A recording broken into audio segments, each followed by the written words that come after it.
que você se inscreve no canal aí. Então mais uma vez aqui o Sítio Batista fazendo essa bela fogueira aqui.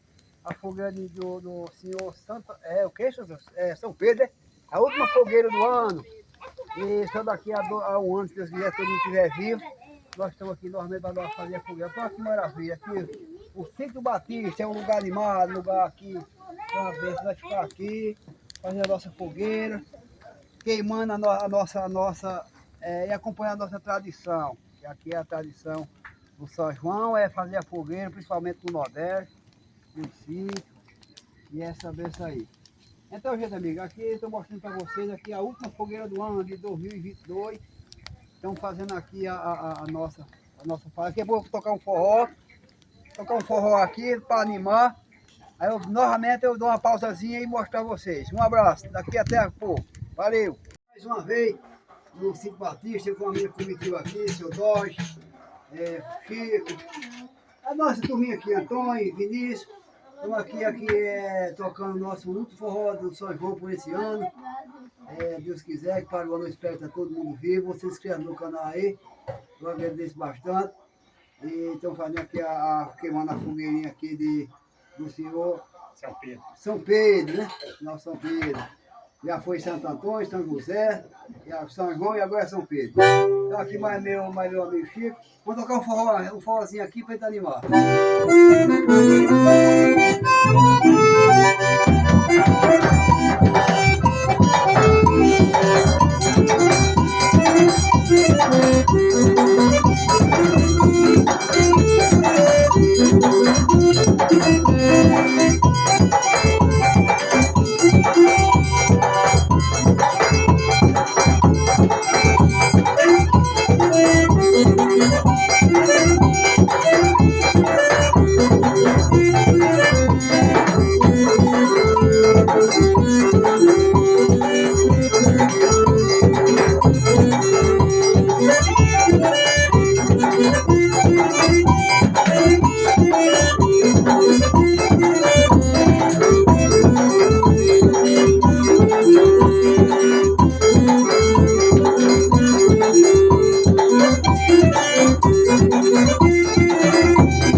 Muito obrigado, meus amigos.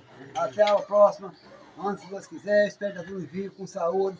Para nós comemorar mais uma vez, né, Chico? É isso aí. Esse ano, graças a Deus, foi bom, muito inverno. E a saúde, graças a Deus, a pandemia passou quase tudo. Nós estamos aqui novamente ao batendo. Um abraço para vocês.